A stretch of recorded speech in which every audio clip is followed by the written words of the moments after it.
మన పార్టీ కొంచెం కొంచెంగా బలహీన పడతా ఉండదే. మనకు వీరాభిమానైన రేవతి ఆ పార్టీలో చేరిపోయింది. నా ప్రాణ స్నేహితుడు సీనుగాడు కూడా ఆ పార్టీకి మద్దతు ఇచ్చేసినాడా. ఇప్పుడు దారిలేక అటు ఇటు కాకుండా ఉన్నాడా. ముందు మన పార్టీ సభ్యులను పెంచాలా, మళ్ళీ రేవతిని మన పార్టీలోకి ఆహ్వానించాలా. అసలు రేవతి ఎందుకు నా మీద ఇంత పగ పెట్టుకుని ఉండదే? ఏం జరుగుంటుందే బా?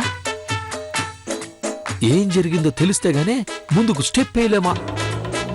మెల్లగా పోయి రేవతిని నైస్ చేసి విషయం రాబట్టాలా. పోదమా?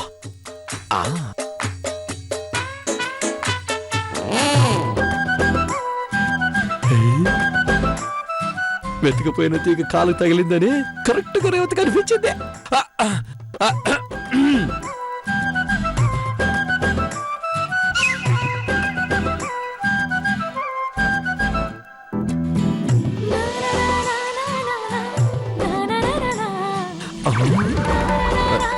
ఏందబ్బా మన స్మెల్ పనిచేయలేదా? ఆయన వదలకూడదా? ఎంతవారు గాని వేదాంతులైన గాని కొంట సూపు తగలగానే సోలిపోతారో కైపులో కైపులో కైపులో.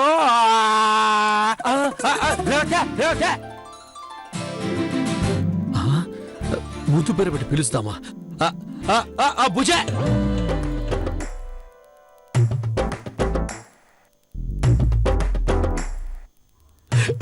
అబ్బా మన ఐడియా వర్కౌట్ అవుతా ఉన్నదే. ఇదే ఉత్సాహంతో రేవతితో మాట్లాడి నర్స్ చేసి మన పాటలోకి ఆహ్వానించాలా.